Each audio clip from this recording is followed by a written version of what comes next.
சிங்கப்பூரில் திருவள்ளுவர் கலாச்சார மையம் அமைக்கப்படும் என்று பிரதமர் மோடி அறிவித்திருக்கிறார். தொடர்பான அண்மை செய்தியை நாம் பார்த்துக் கொண்டிருக்கிறோம். இது குறித்த கூடுதல் விவரங்களை செய்தியாளர் நந்தினி வழங்க நாம் கேட்கலாம். வணக்கம் நந்தினி, கூடுதல் விவரங்கள். வணக்கம்.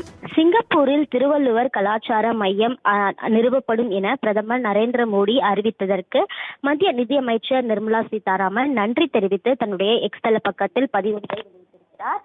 அந்த வகையில்தான் உலகம் முழுவதும் திருவள்ளுவர் பண்பாட்டு மையங்கள் நிறுவப்படும் என பாஜக தன்னுடைய தேர்தல் அறிக்கையில் தெரிவித்திருந்தது. அதன்படிதான் தற்போது சிங்கப்பூரில் திருவள்ளுவர் மையம் அமைக்கப்படும் என தற்போது அறிவிப்பென்பது பிரதமரால் வெளியிடப்பட்டிருக்கிறது.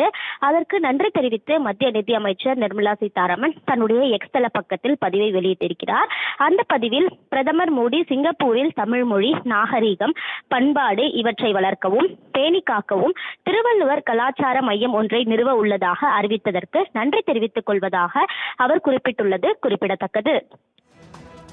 விவரங்களுக்கு நன்றி நந்தினி.